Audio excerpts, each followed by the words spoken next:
I'm Rachel Monroe, 27, a software engineer who built everything I have from scratch. My sister Chloe, 25, is still switching majors in her third graduate program.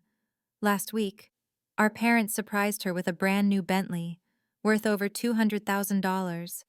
While I'm still driving the Toyota I bought after 3 years of saving, she needs something elegant for networking. "You've always been the independent one," Mom said, waving me off like my silence was something to be proud of. Dad couldn't even meet my eyes. It's always been like this. But they have no idea what I've uncovered about Chloe's so-called success. And soon, they'll be forced to see the daughter they've ignored, in a way they never expected.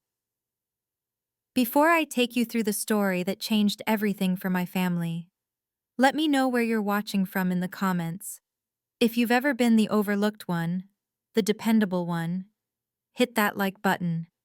And don't forget to subscribe for more true family drama stories that pull back the curtain. Trust me, this one, you won't want to miss how it ends. And for as long as I can remember, I've lived in the shadow of my younger sister, Chloe. We were only 2 years apart, close enough to be playmates, but never quite equals. From the outside, we looked like a picture-perfect suburban family in Bellevue, Washington. But even as kids, the difference in how we were treated wasn't subtle. It was systemic, like an unspoken contract everyone had signed but me.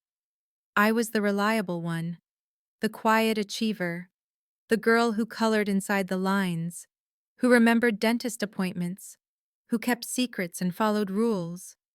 Chloe, on the other hand, was sensitive. That's the word Mom used, over and over. Whenever I voiced frustration, "You know your sister's sensitive," she'd say, brushing off whatever Chloe had done, as if that one adjective absolved her of everything from tantrums to broken promises. By the time I was 12, I had already become her part-time caretaker. Not because I wanted to, but because my parents said it was good practice for responsibility. They'd go out to dinner or networking events and leave me with a list. Dinner, homework help, keep her calm, no allowance, no thank you. But if Chloe complained, I'd get a lecture. "You have to be more understanding. Rachel, you're the older one." The imbalance showed itself in moments big and small. But birthdays, that was where the favoritism always roared loudest. My 16th birthday was a quiet dinner at home, just the four of us, no decorations, no party. My gift was a stack of SAT prep books wrapped in brown paper. "You're so mature, Rach," Dad said, smiling proudly. "You don't need the fuss." I nodded, because what else could I do? 2 years later, Chloe's Sweet 16 was held at a lakeside venue with a live DJ, catering, floating candles, and a custom dress from a designer I'd only ever seen in magazines. I remember standing in the corner that night, clutching a plastic cup of punch, watching guests arrive in rented limos. I remember the ache, not of envy, but of invisibility. But if I had to name the moment that changed me, it wasn't the birthdays or the babysitting. It was my high school graduation. I was valedictorian.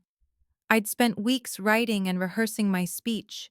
My guidance counselor said it was one of the most powerful she'd read. But the night before the ceremony, Chloe announced that her ballet recital had been rescheduled to the exact same time. And just like that, the decision was made. "Chloe needs us there for support," Mom said gently, not even looking up from her phone. "You understand, right? No apology, no attempt to compromise." They didn't even ask how I felt. The next day, I stood at the podium in my cap and gown, delivering my speech to an auditorium filled with strangers. 2 empty seats sat in the reserved section. I pretended not to notice, but my hands shook as I turned each page. I smiled through the applause, accepted my diploma, and walked off stage with tears burning behind my eyes. That was the day I stopped hoping they'd change. I stopped waiting for them to notice the weight I carried, or the way I'd been stretched thin between excellence and neglect. I didn't rebel. I didn't scream. I just got quieter, colder, smarter. I started building something they couldn't see, a life fueled not by their approval, but by the fire they never thought to honor. And even now, all these years later, I can still see those two empty seats. After graduation, the quiet I'd learned to live in became a way of survival. I didn't expect praise anymore. I didn't wait for my parents to show up. I learned to show up for myself instead. While other teenagers in our neighborhood were given cars with bows on the hood or handed credit cards for emergencies, I picked up extra shifts at the local bookstore and started saving every dollar I could. At 16, I was working weekends while Chloe took horseback riding lessons. Lessons Dad said were building her character. I guess the hours I spent balancing school and work weren't character enough. By the time I turned 18, I had earned a full academic scholarship to the University of Washington. It wasn't the dream school I'd once talked about over dinner, MIT or Stanford, but it was what I could afford. My parents said they were proud, but when I asked if there was any college fund they'd set aside for me, they shifted in their seats. "We figured you'd get scholarships," Dad said. "You're so capable, Rachel." Meanwhile, Chloe's acceptance to a private liberal arts college on the East Coast was treated like a royal coronation. There was champagne, a catered brunch, a new suitcase set. No one mentioned the tuition bill, but I heard them whispering one night about liquidating part of their investment portfolio for Chloe's future. It never occurred to them that mine needed funding, too.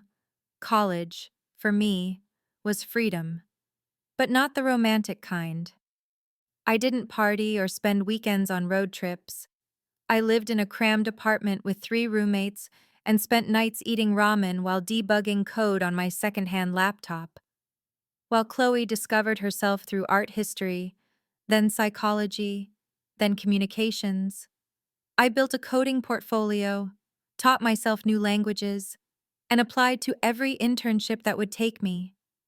I remember once calling home after landing a competitive internship at a small tech startup. My mother's response: "That's nice, honey.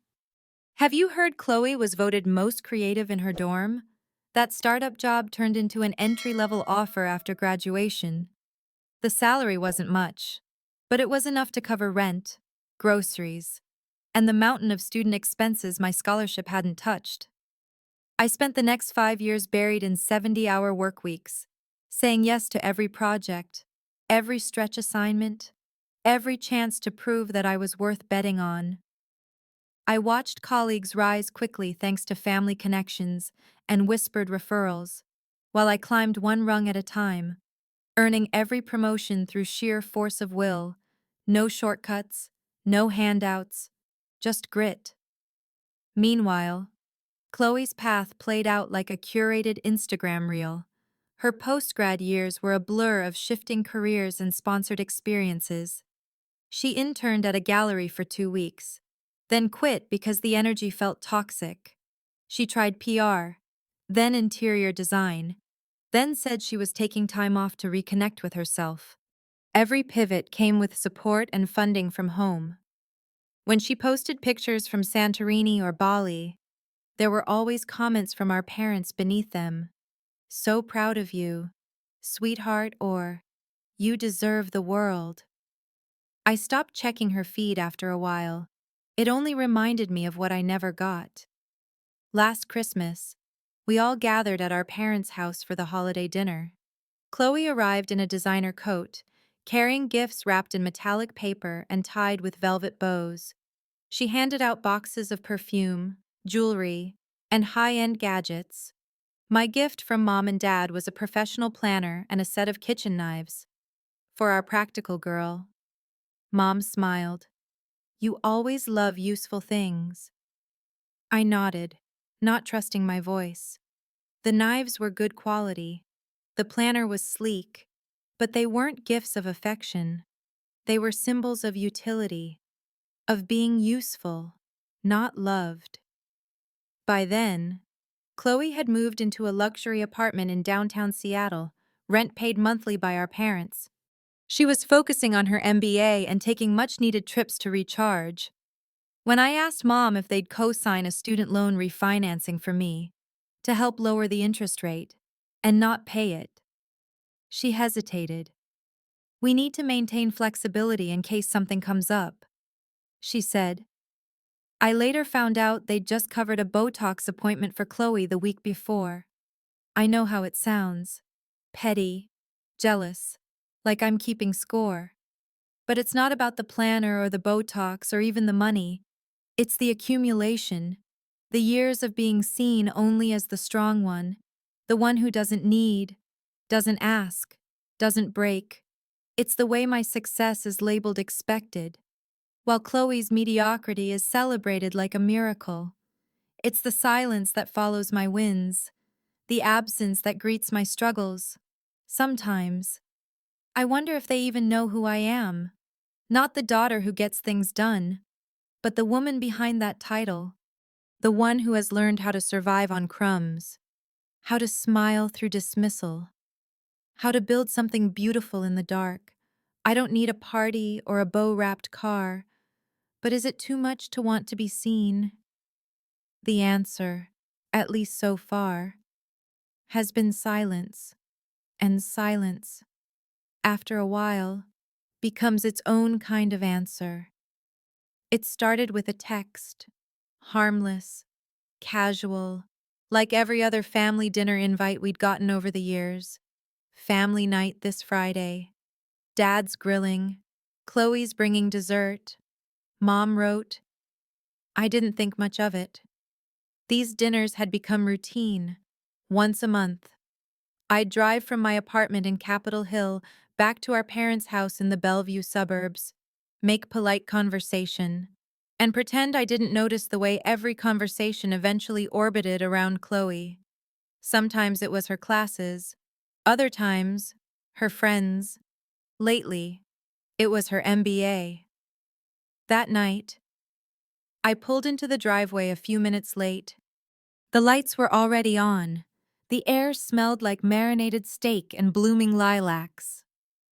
Inside, Chloe greeted me with a glossy smile and an air kiss, holding a glass of rosé like she was hosting a gallery opening. Hey, Rach, she said, already half turned back toward Dad. Mom's out back with the appetizers. I made my way to the kitchen, grabbing a water bottle from the fridge as laughter echoed from the patio.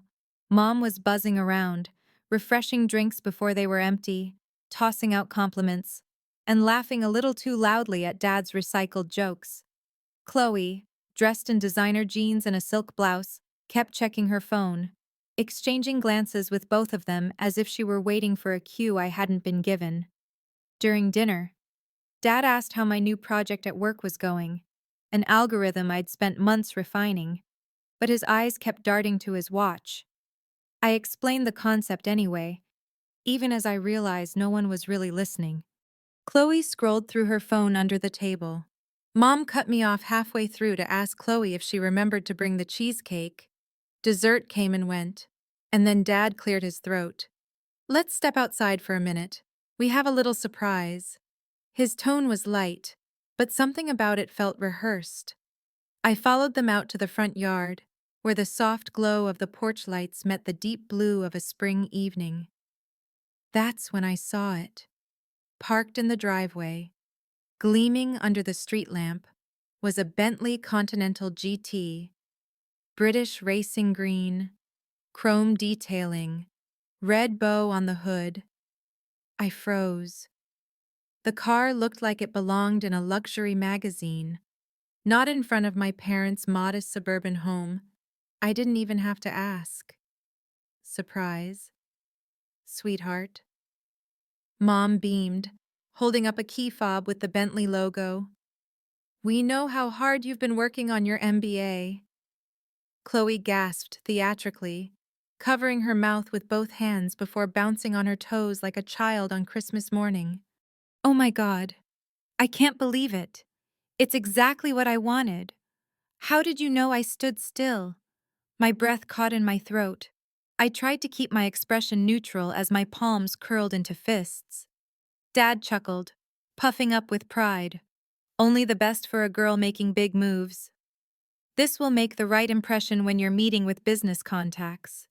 Mom turned to me then, like an afterthought. Isn't it gorgeous? Rachel.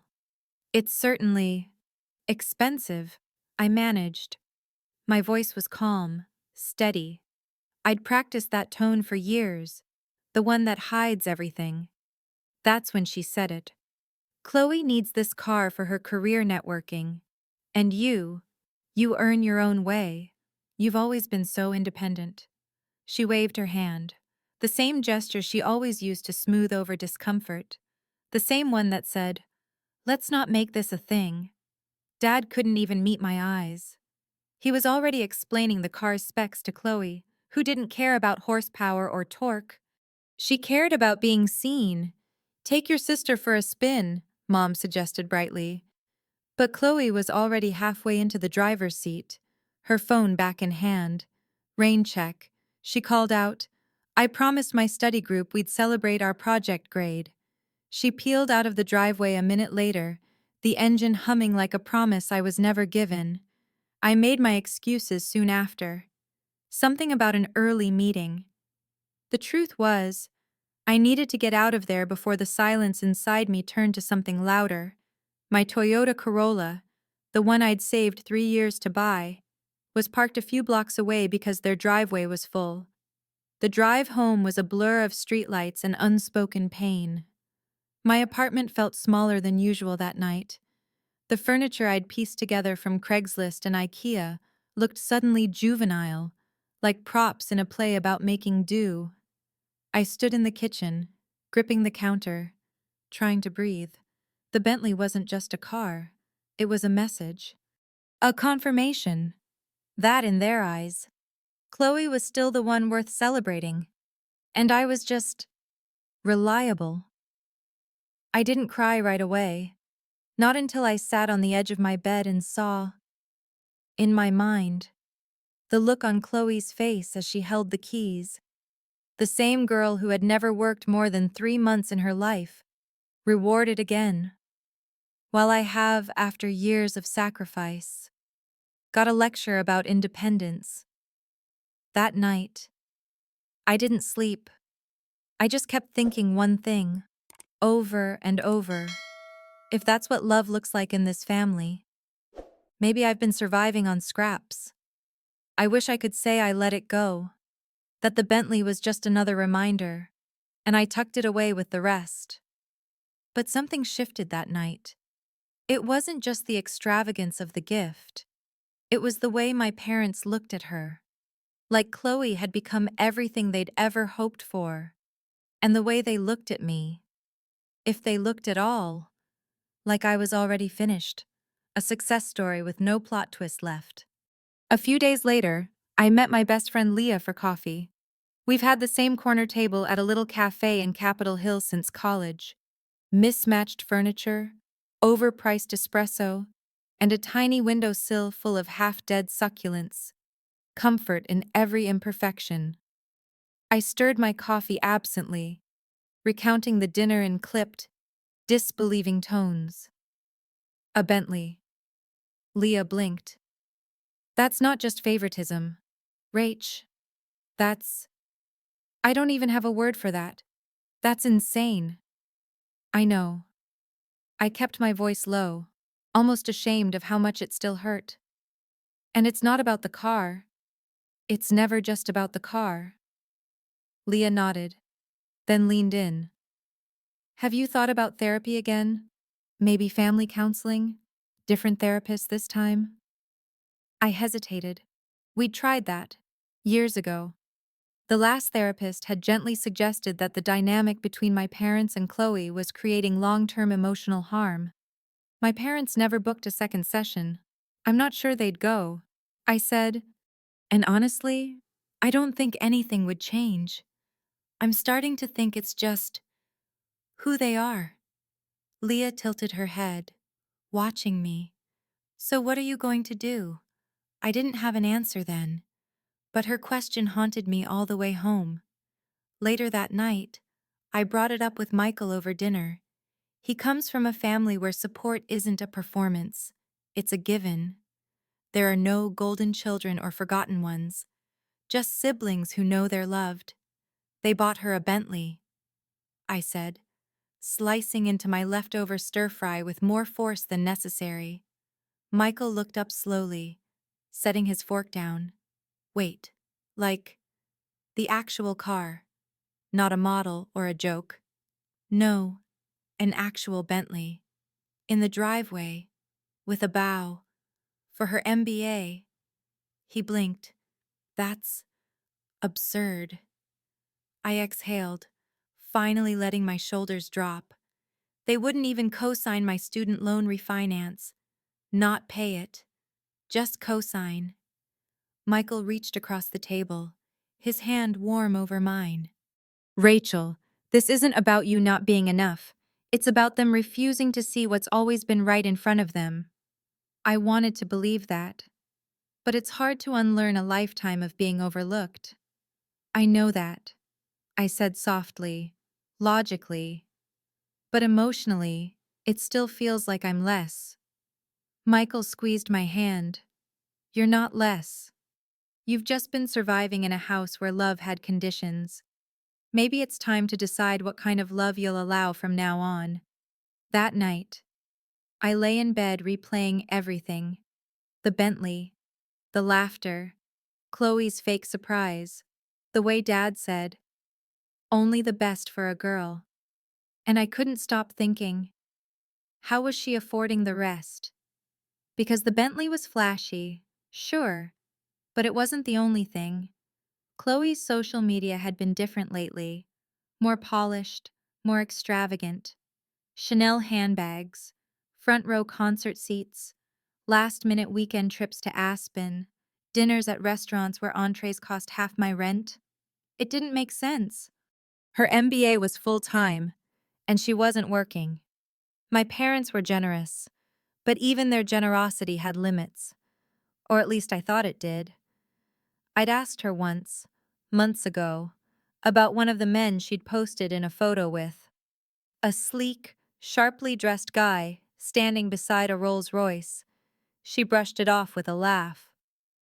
Marcus is an import-export, she said. Not everyone needs to code all day to make money. The comment had stung more than I let on, but now it gnawed at me. Import-export, vague job titles, people with too much cash and too few LinkedIn profiles. I told myself not to jump to conclusions. Maybe I was being petty, bitter. Maybe this was what it looked like when someone knew the right people and had access I never did. But the feeling wouldn't go away. It was like a thread dangling from a sleeve. Tug it, and everything might unravel. For years, I'd built a life around facts. I trusted data, not instinct, but this time, the data was incomplete. Something didn't add up. And suddenly, I wanted to know why. I didn't know it yet, but I was already pulling the thread.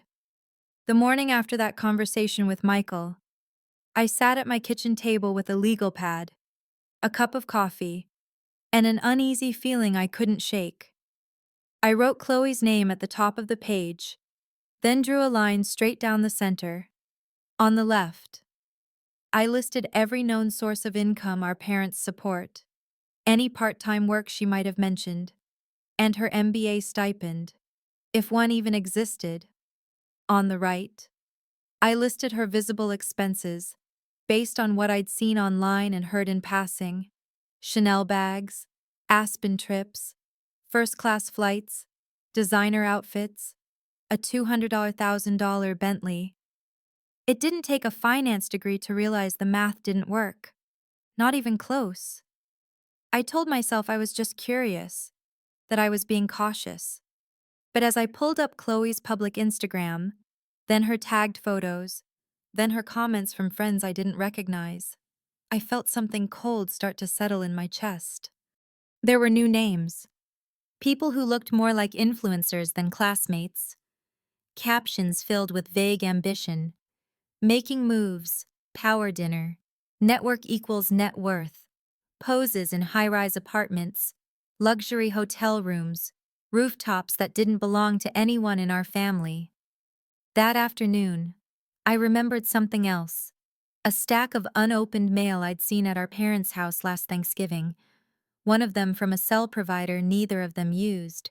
I hadn't thought much of it at the time, but now, I wondered.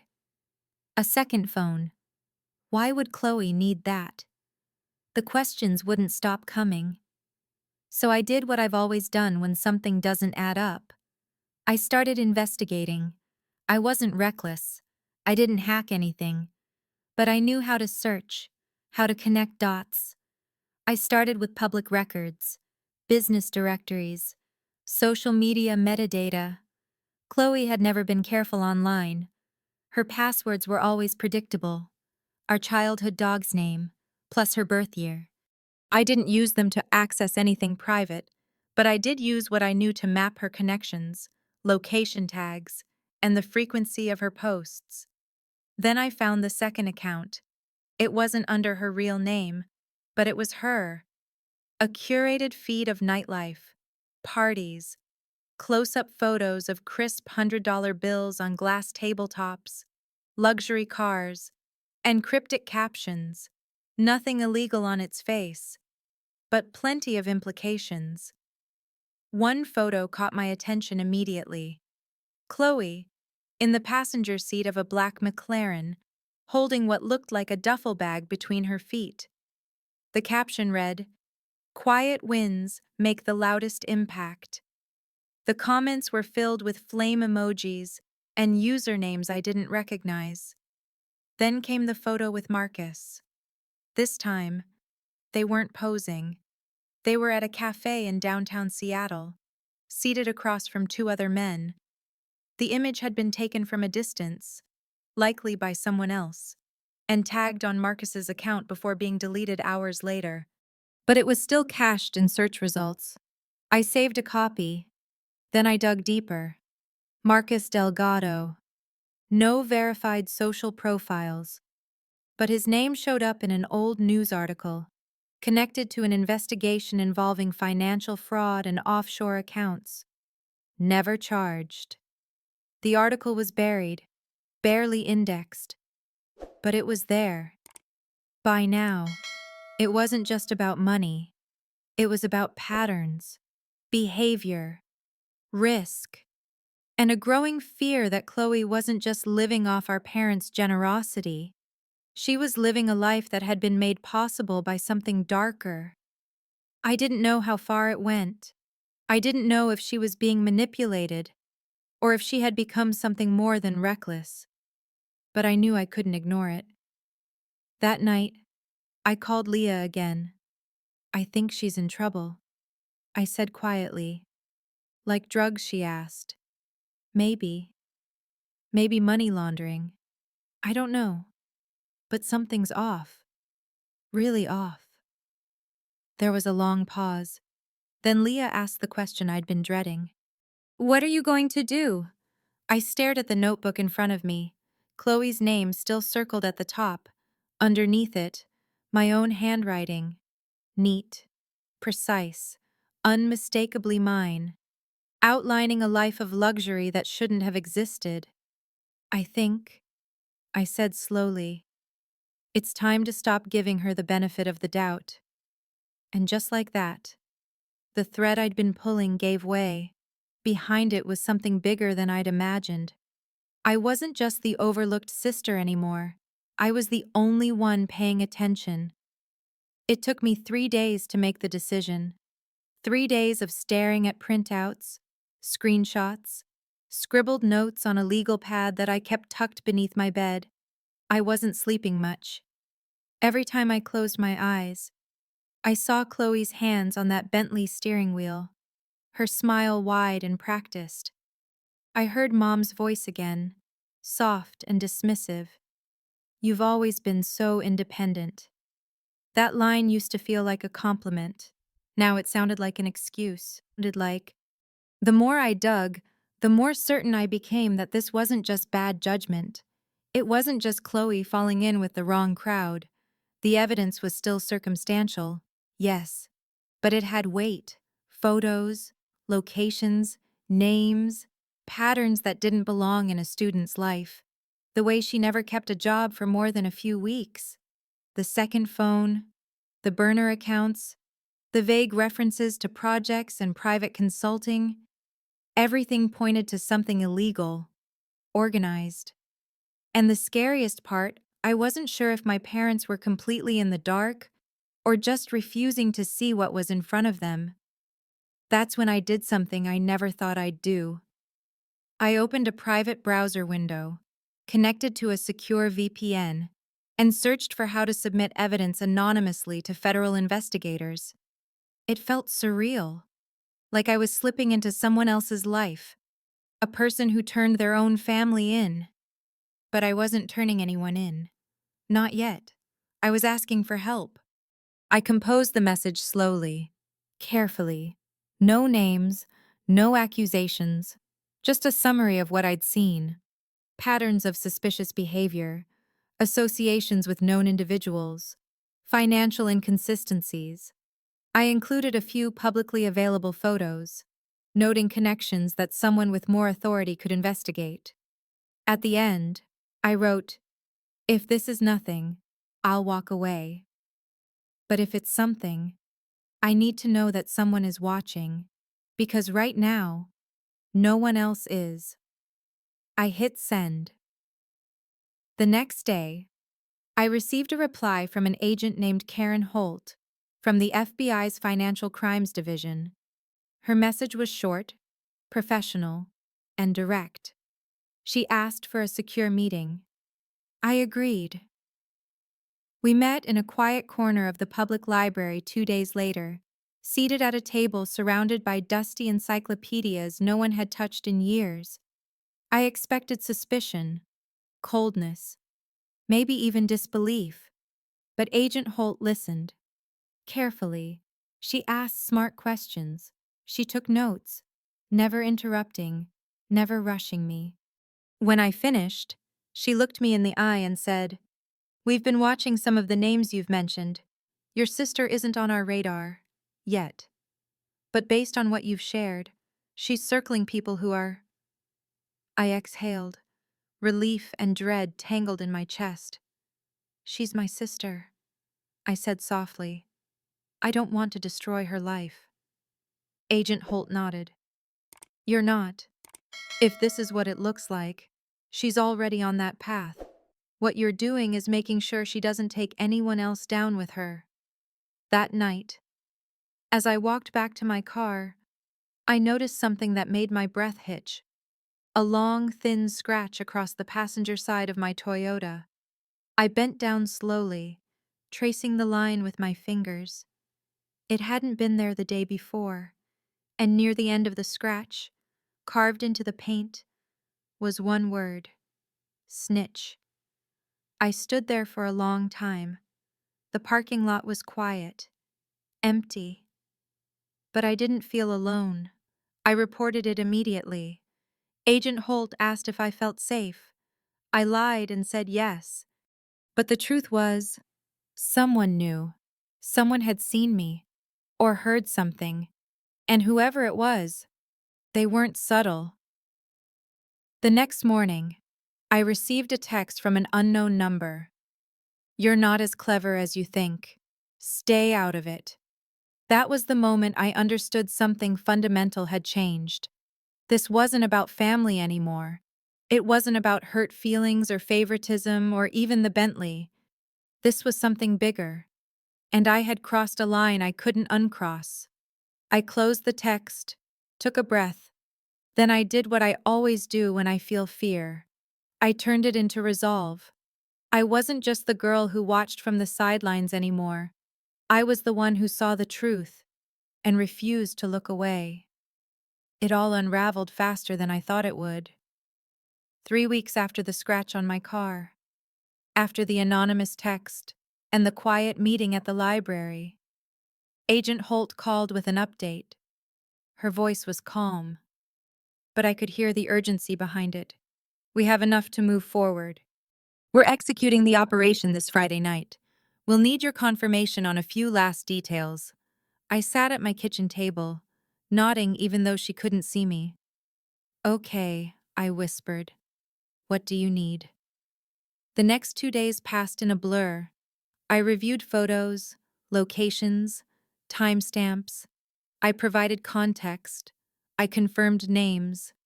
By Thursday night, I was exhausted but wired, every nerve humming with anxiety. I barely slept.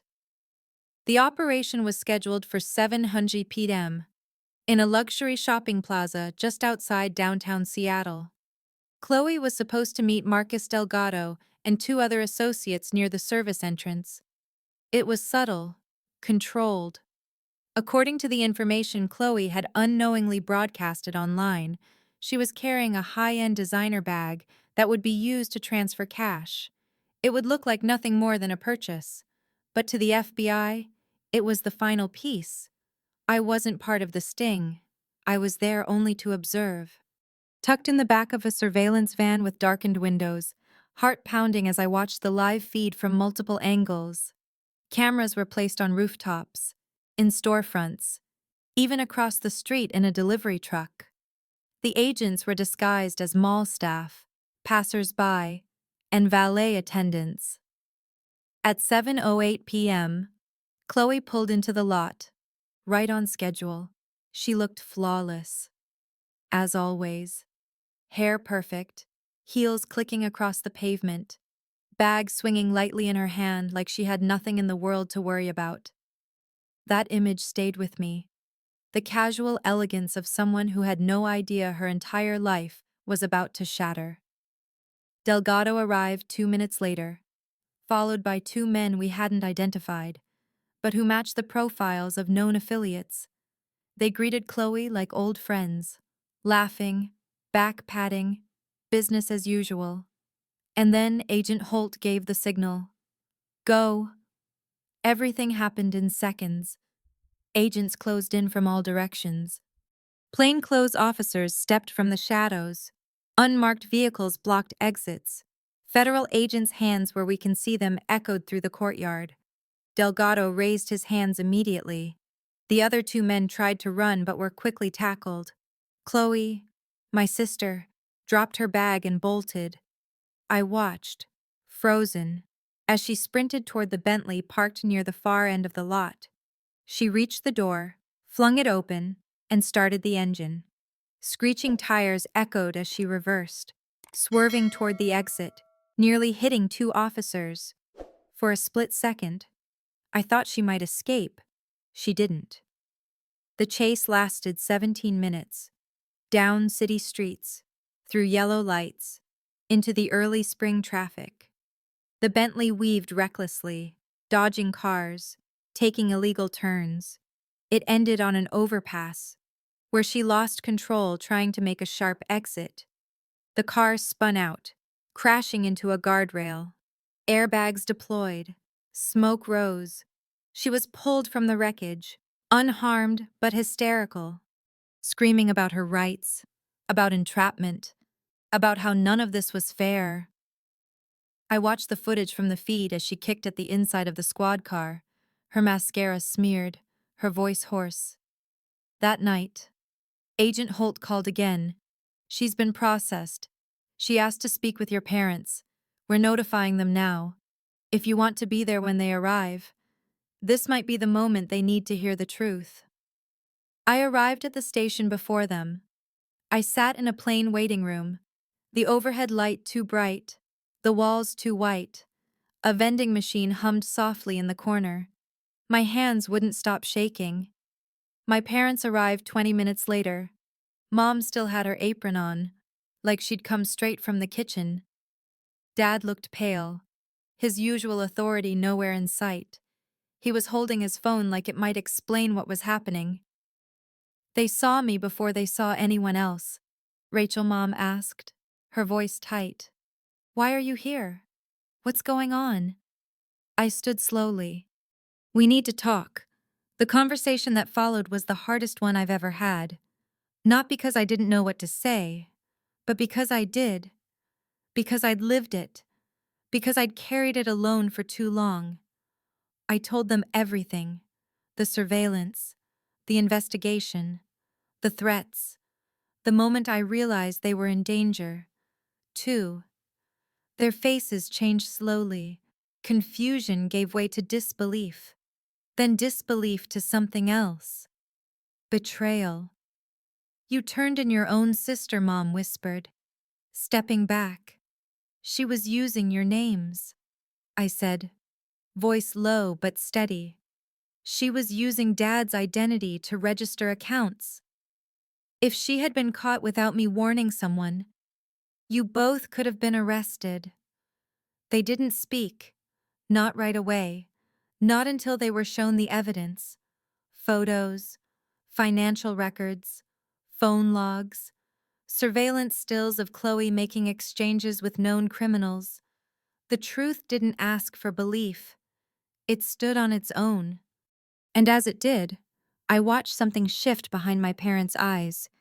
The golden child had fallen, and the daughter they always said didn't need anything was the only reason they weren't behind bars with her. We left the police station after midnight. My father walked slowly, like he was carrying something heavier than just the weight of his own body. My mother said nothing. Her eyes locked on the sidewalk as if the answers might be etched into the concrete. The car ride home was silent. Not the kind of silence filled with tension, but the kind that happens when everything you thought was true has shattered, and your voice can't find where to land. The media picked up the story within hours. Local headlines splashed Chloe's arrest across every digital front page. Daughter of prominent Bellevue couple linked to multi-million-dollar money laundering scheme. The phrase luxury vehicle seizure became its own headline. Reporters camped outside my parents' house by morning. The Bentley had already been impounded. That day, we learned Chloe had been denied bail. She was labeled a flight risk after investigators found a go bag in her apartment, $15,000 in cash, a fake passport, prepaid credit cards, and a printed list of airports that didn't require facial recognition scans. This wasn't a mistake. This was a plan. I took emergency leave from work. My days were split between helping my parents navigate a legal system they never thought they'd need, and fielding calls from the FBI, lawyers, and financial institutions. The first lawyer we met with, Mr. Lin, a real estate attorney who had done our family's wills, looked at the documents with wide eyes and shook his head. "You need someone who knows federal white-collar law," he said gently. "This is well beyond estate planning." He referred us to Jessica Price, a former federal prosecutor with a no-nonsense tone and a $50,000 retainer. My father didn't argue. For the first time in my life, I saw him pull out a notepad and begin taking notes. Not as the authority, but as a man suddenly aware of how little he understood. Later that night, after we left her office, he said something I'll never forget. "We'll have to sell some investments." I looked at him, the same ones you couldn't liquidate when I needed help refinancing my loans. He didn't answer. He didn't need to. The silence was enough. As the days passed, my parents' world shrank. Longtime friends suddenly became unreachable. Golf buddies had other tea times. Neighbors who once waved from their driveways now crossed the street when they saw us. It was as if the scandal was contagious, and our house had become the source. It didn't take long for the financial impact to hit. Their accounts had been frozen during the investigation, though initial reviews suggested they weren't knowingly involved. Chloe had used their names and information to open accounts. Money had passed through their investments, some of it traceable, some not. Jessica warned us, even if they're cleared, the penalties and back taxes alone could be devastating. And they were. My father sat us down one evening at the kitchen table. The same table where we'd once celebrated Chloe's college acceptances. The same table where I'd studied for the SATs alone while she hosted a sleepover in the living room. "We're going to have to sell the house," he said. "There's no way around it." My mother nodded, though her eyes filled with tears. "It's just a house," she said quietly. But the truth was, it wasn't. It was their pride, their status, the symbol of a life they had worked decades to build, or thought they had. I offered them my apartment. "It's small," I said, "but it's safe. You can have the bedroom. I'll sleep on the couch. No rent, just help with groceries." My father looked at me like he couldn't decide whether to be ashamed or grateful. "We should be helping you. This is me helping you," I said. "It's what family does, right?" The day we moved them in, I cleared out my living room, set up a folding screen, and made space for their boxes. It wasn't glamorous. There was no backyard, no kitchen island, no guest room for hosting. But for the first time in months, there was a kind of peace. They watched me that week, closely. My routines, my long hours, the way I cooked all my meals on Sundays, labeled them with days of the week, and packed them into a fridge that barely closed. My mom asked, "You really do all this yourself?" "Yes," I said simply, "always have." She didn't say anything for a long time, but later, when I came home from a late meeting, she had dinner waiting. Homemade, nothing fancy, just soup and warm bread. But it was the first time in years she had cooked for me, not Chloe. That night, as we sat at the table, she said, "I don't know how we missed so much." I didn't respond, because there was still a part of me that didn't trust the remorse. But in that moment, something in her voice sounded real. Regret, maybe. Or finally, recognition. In the weeks that followed, the dust didn't settle. It simply rearranged itself. My parents lived in my one-bedroom apartment for nearly 3 months. We made it work. I gave them the bedroom, moved my desk and mattress into the corner of the living room, and rearranged our lives around routines that never used to include each other. At first, it was awkward, too quiet, too polite, like strangers learning to coexist under a roof built from pieces of something broken. But slowly, something began to shift. They saw me in ways they never had before, not as a title, or a role, or the reliable one, but as a person. They saw the five alarms for my morning runs, the endless Zoom meetings back to back, the spreadsheet tabs open late into the night. They saw how I planned meals with the same discipline I once applied to my college coursework, how I managed deadlines, balanced accounts, scheduled calls with lawyers, and still found time to check in on Chloe's case. They also began to speak, carefully at first, then more honestly as the silence thinned between us. I kept thinking. Dad said one evening as we sat on my tiny balcony, "About what you said at the station, about whether we would have believed you if you'd come to us first." He paused, letting the words hang between us like something fragile. I wouldn't have believed you, because I didn't want to see who Chloe really was. It was easier to believe the version we'd built. I didn't say anything at first, not because I didn't have words, but because I wanted him to sit with his own. "I know," I said finally. "But that version nearly took you both down with her." Our conversations became more frequent after that, deeper, less filtered. Eventually, they agreed to start therapy, family sessions, once a week, with Dr. Rena Levine. She was kind but firm, never flinching when we walked into the office with decades of silence packed between us. She spoke with clarity, with care. She asked questions that pierced without bleeding. Favoritism doesn't just harm the child who receives less, she said during one session. It creates impossible expectations for the child who receives more. It teaches them that love is conditional and that consequences don't apply. Mom listened quietly. Dad nodded, his hands folded tightly in his lap. We thought we were supporting Chloe, Mom said at one point. But really, we were teaching her that she didn't have to earn anything. It wasn't an apology. Not yet. But it was the closest thing I'd heard to accountability. Meanwhile, Chloe's reality had shifted dramatically. She was still in custody, awaiting trial, with the possibility of a plea deal on the table. Her lawyer was negotiating, leveraging her cooperation to reduce sentencing. From what I understood, she'd started attending therapy sessions in jail. The letters she sent home, filtered through her attorney, were different, quieter, less defensive.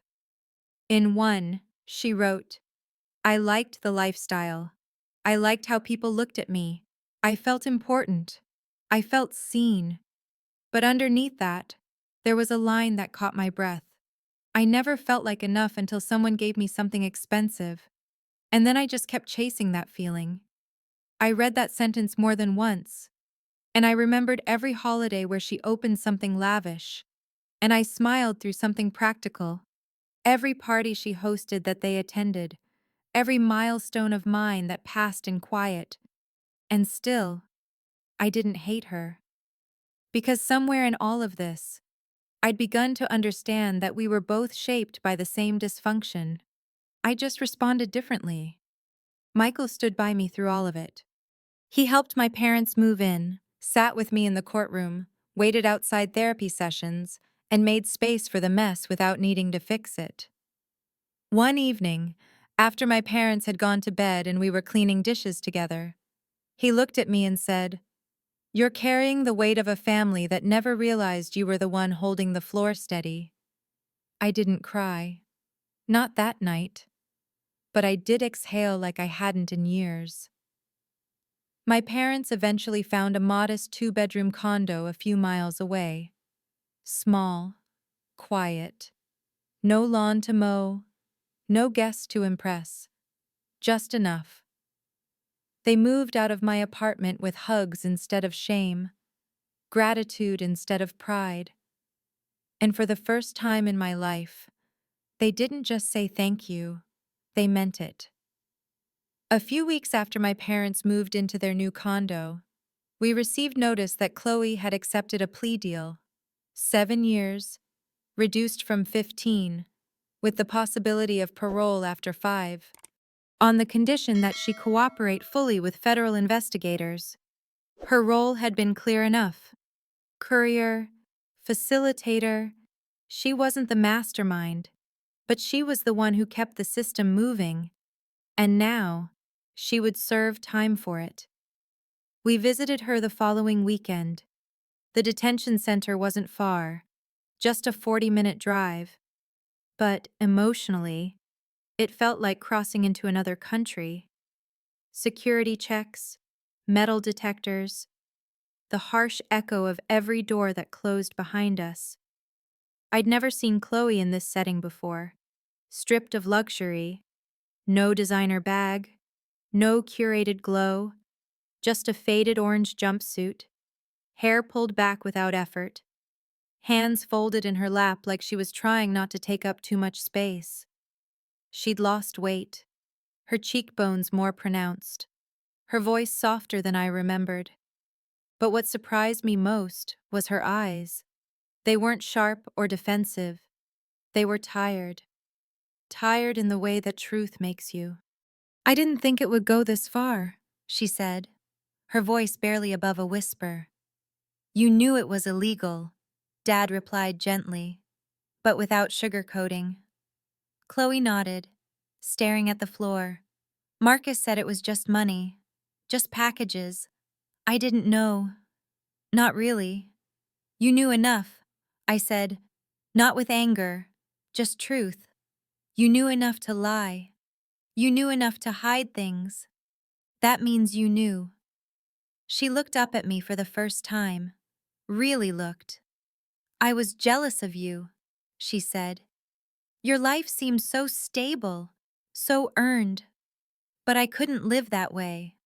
I needed to feel adored, validated. All the things I used to think came from nice things, or expensive dinners, or the right kind of people. There was a pause. Then, something I didn't expect. I'm sorry, she said. Not just for what I did to you now, but for how I treated you all those years. For every time I dismissed your success. For every joke I made to feel taller by shrinking you. For a moment, I didn't know how to respond, because that version of Chloe, honest, stripped down, and accountable, it was a version I'd never met. You hurt us, I said, deeply. But I believe you want to change, and I hope you do. The guard announced we had 5 minutes left. Chloe leaned forward. There's a woman here I've become close with. Shanice. She's teaching me what real strength looks like. Not power, not money, but resilience. She grew up in foster care, never had anything, and still gets up every day with dignity. I'm learning from her. As we stood to leave, she reached out, not for sympathy, but for connection. I took her hand, not to excuse the past, but to acknowledge that change, when chosen, deserves a beginning. Back home. My parents and I sat at the small kitchen table in their condo. No grand furniture, no Art Deco dining room, just the three of us and 2 mugs of tea. She's different, Mom said quietly. She's trying, Dad added. And you? Mom turned to me. How are you doing through all this? I paused. I'm healing. I said, it's not linear, but it's honest. That's more than I've had before. In the weeks that followed, Chloe began participating in educational programs inside the facility. She joined a restorative justice circle. She asked for books about nonprofit management and community outreach. Her letters, carefully reviewed by the facility, became clearer. Not always easy to read, but layered with self-reflection. One night, I read a line out loud to Michael. I used to think I had value because people looked at me. Now, I'm learning to find value when no one is watching. He looked at me and said, that sounds like growth. I nodded. And maybe, one day, redemption. The family we were before, the fragile, performative one, is gone. What we're building now is slower, more deliberate. It doesn't sparkle, it doesn't impress strangers, but it holds. And maybe for the first time, it's real.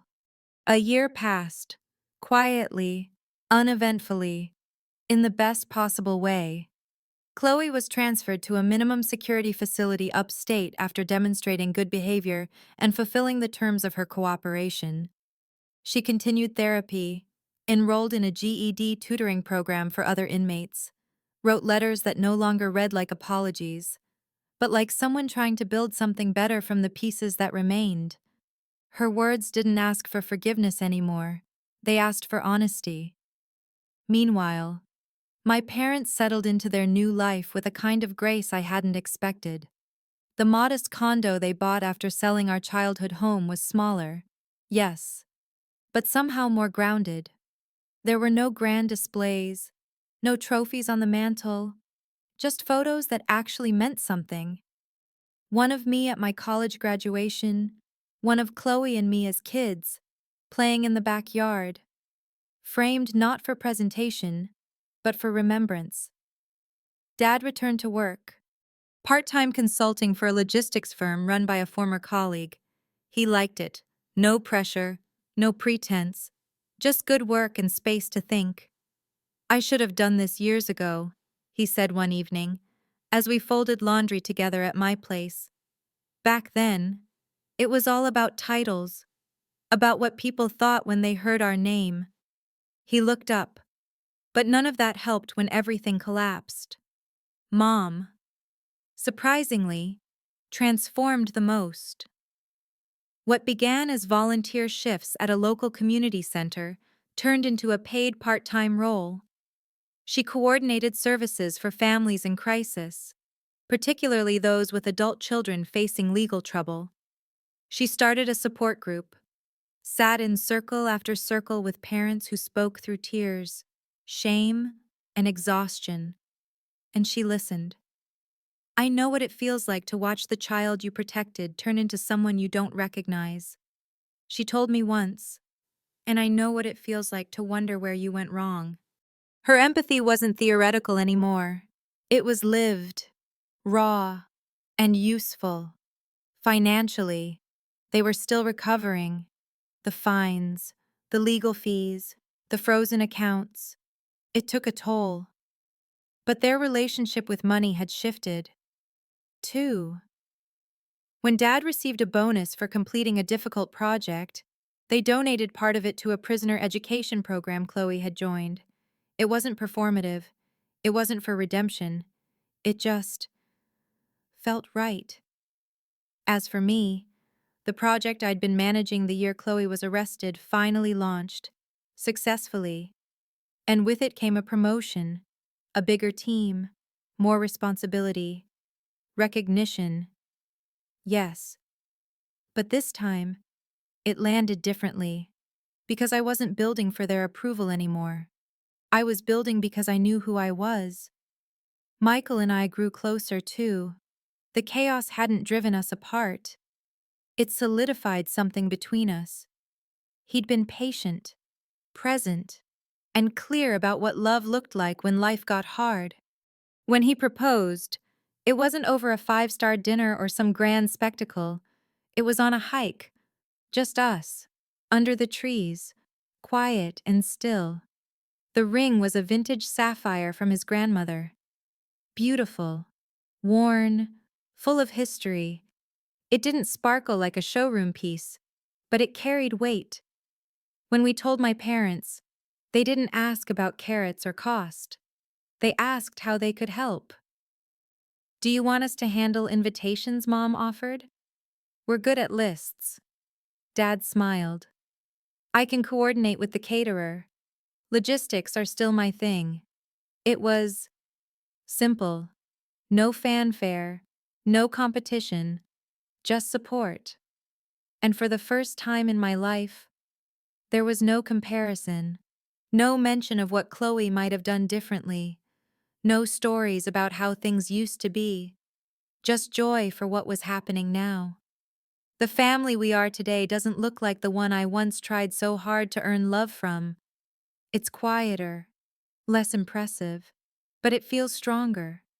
Because it's finally based on truth, on choice, on learning how to show up for each other without needing a script or a spotlight.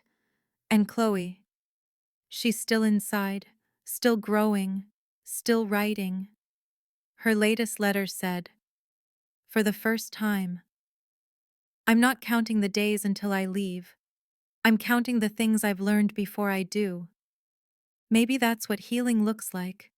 Not forgetting the past, but carrying it differently. Letting it shape you, not define you. And maybe, just maybe, we get to decide what pieces of family we keep and what we let go of for good. 1 year after Chloe's arrest, I found myself back in the place where everything had started. Not a courtroom, not the police station, but my own apartment. Quiet, soft lit, peaceful.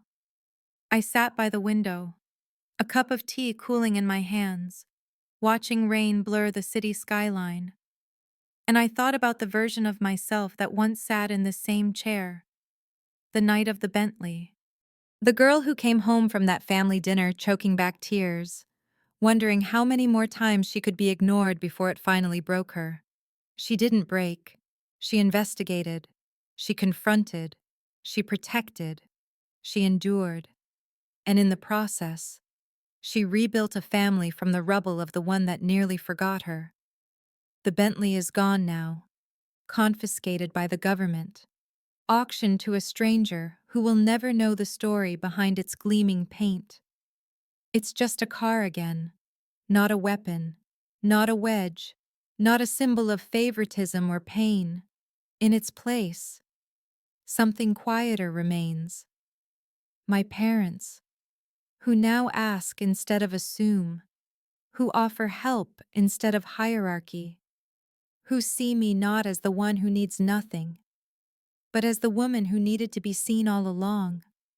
My sister, who is finally learning what worth looks like without applause, who is working not for approval, but for meaning. Her letters aren't perfect, but they are honest, and honesty, in our family, is a new kind of currency. And Michael, whose love has never been loud, but has always been sure. We're planning a small wedding next spring, nothing extravagant, just people who stayed when everything else fell apart. Sometimes I wonder what would have happened if I hadn't spoken up, if I had stayed quiet. Let Chloe keep going. Let my parents continue not seeing me. Life would have looked simpler, cleaner, on the surface. But it wouldn't have been real. Pain has a way of clarifying things. It shakes the ground and shows you what can't be shaken, what's worth saving, what never truly belonged. And maybe that's what this story was always about. Not revenge, not punishment, but truth. Because truth, when spoken with clarity and compassion, doesn't destroy families, it rebuilds them, if they're willing. So if you've ever felt unseen in your own family, if you've carried the weight of being the strong one while wondering when someone would notice you're tired, I want you to know this. Your worth isn't measured by what others give you. It's measured by what you choose to give yourself when they don't. And sometimes, the child they underestimated turns out to be the one who saves them all. Not out of obligation, but because of love. Real love. It is never loud. It's steady. And it endures. If this story hit close to home, drop a comment and tell me how you've dealt with family favoritism. Like and subscribe for more true stories about what happens when silence ends and truth finally speaks.